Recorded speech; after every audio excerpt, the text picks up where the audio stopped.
Seperti contoh nih, saya kasih tahu. Hari Raya Korban yang dirayakan di Muslim, itu sebetulnya bicara tentang pengorbanan Tuhan Yesus, anak domba. Bukan darah domba binatang yang dicari, yang dikorban-korbankan, bukan itu. Hakikat daripada hari korban itu adalah Tuhan Yesus yang dikorbankan. Makanya di perjanjian lama itu sudah digambarkan dengan Abraham mengorbankan Ishak. Gitu. Nah, di perjanjian baru supaya orang-orang nanti tidak bingung kalau misalnya Tuhan itu akan mengorbankan dirinya, ya. Sebagai Tuhan itu dikenal dengan Bapa, Putra, dan Roh Kudus. Makanya Bapa itu mengorbankan anaknya yang tunggal. Karena begitu besar kasih Allah akan dunia ini, sehingga ia memberikan anaknya yang tunggal supaya setiap orang yang percaya kepadanya tidak binasa. Seharusnya kita inilah yang disembelih sama iblis. Ditumpahkan darah kita. Karena memang iblis itu dari dulu suka menumpahkan darah. Tidak pernah menginginkan manusia hidup. Itu pekerjaan iblis, Pak. Nah, Tuhan Yesus datang menggantikan kita supaya darahnya lah yang ditumpahkan. Supaya Pak Aditya, kalau Anda terima Tuhan Yesus, Anda dibaptis, Anda tidak perlu nanti ditumpahkan darahnya. Mati di dalam alam maut, masuk neraka gitu loh, Pak. Jelas ya Pak Aditya ya? Oke, saya sepakat dengan Pak Yusuf Manubulu bahwasanya orang Yahudi itu berkorban, memotong sapi dan lembu atau domba dan sebagainya. Sementara orang Islam memotong kambing, sapi maupun kerbau. Dan orang Kristen memotong Tuhannya. Itu saya sepakat dengan Pak Yusuf. Pak Yusuf benar.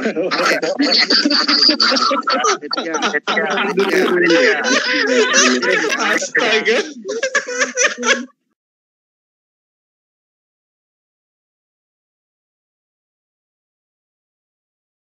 Yang namanya pengganti. Jadi Allah harus tetap memberi hukuman. Tapi supaya manusia bisa bebas, maka manusianya geser, lalu ada yang namanya pengganti. Penggantinya harus Allah sendiri. Karena kalau penggantinya manusia lain, maka Allah menjadi tidak adil lagi. Karena kok yang bersalah orang lain, kok dihukum orang lain. Tapi dia sendiri menjelma menjadi manusia, dia yang menjatuhkan hukuman, vonisnya, dan dia sendiri yang datang untuk menanggung vonis itu. Maka di sini kasihnya berjalan, keadilannya berjalan, kasihnya berjalan. Jadi di sini kita bisa lihat bahwa sebenarnya di dalam penebusan yang akan dilakukan oleh Kristus, Kristus menjadi solusi, satu-satunya solusi dari ketegangan sifat-sifat Allah.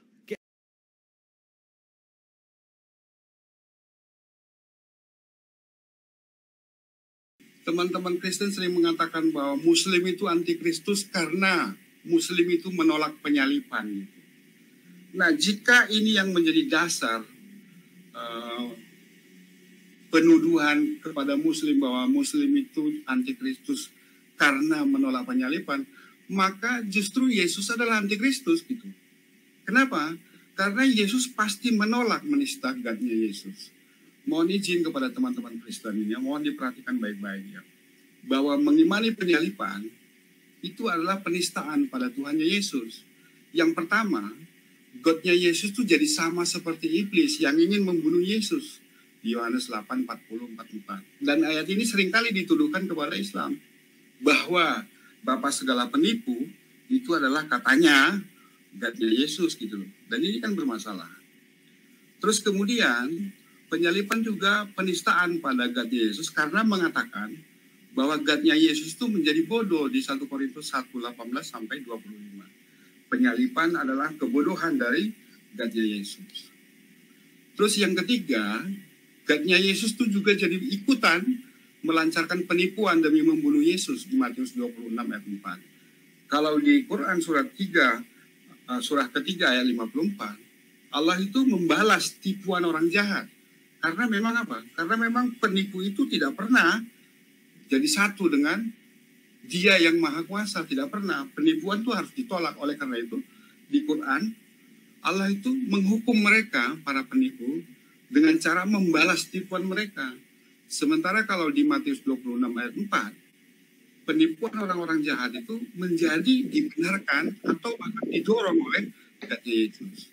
Terus kemudian God-nya Yesus itu menjadi bersalah akibat membiarkan dosa terjadi sehingga harus membunuh Yesus sebagai jalan damai dari God-nya Yesus di Roma 3:25. Terus kemudian God-nya Yesus itu menjadi tidak mampu buat hukum sehingga harus membunuh Yesus sebagai tebusan kutub hukum Taurat yang hanya menjadi kutub gitu.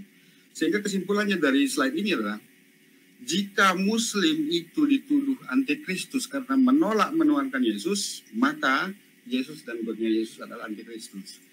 Jika Muslim itu dituduh antikristus karena menolak penyaliban, maka Yesus adalah antikristus karena Yesus pasti tidak mau menista God-nya Yesus.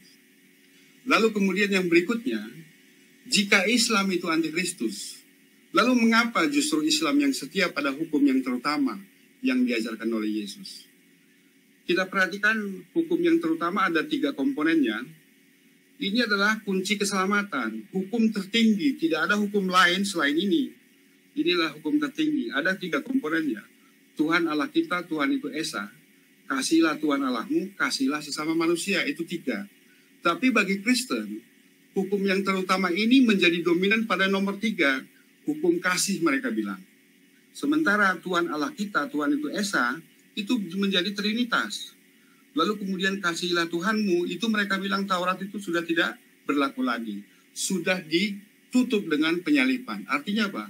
Penyaliban menjadi hukum tertinggi di atas hukum hukum yang terutama. Lalu bagaimana dengan Muslim? Muslim menerima keesaan Allah tanpa syarat, tidak ada macam-macamnya.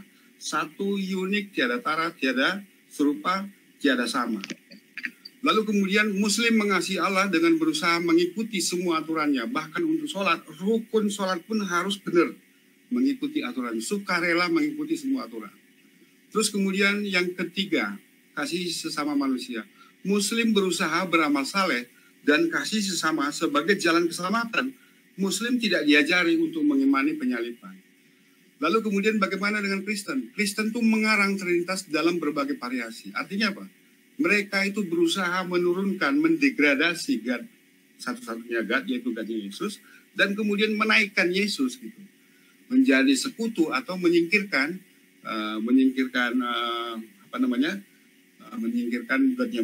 God-nya Yesus. Kemudian khusus untuk hukum Taurat, mereka bilang tiada yang dibenarkan karena Taurat, Roma 3:20, Taurat malah hanya bangkitin dosa, Roma 7:8-9, maka 1 dari 3 God harus dibunuh sebagai tebusan kutuk hukum Taurat dan Taurat jadi batal, Efesus 2:15. Terus kemudian Kristen tuh bilang bahwa kami agama kasih. Pertanyaan, apakah jika Kristen percaya mengasihi sesama dapat menyelamatkan mereka? Kalau mereka percaya bahwa mengasihi sesama dapat menyelamatkan, maka sia-sia Yesus dibunuh. Itu loh, Bang. Tuhan kok disalipin dan mati, gak masuk logika banget, emang. Yang nyuruh kamu pakai logika siapa? Pakai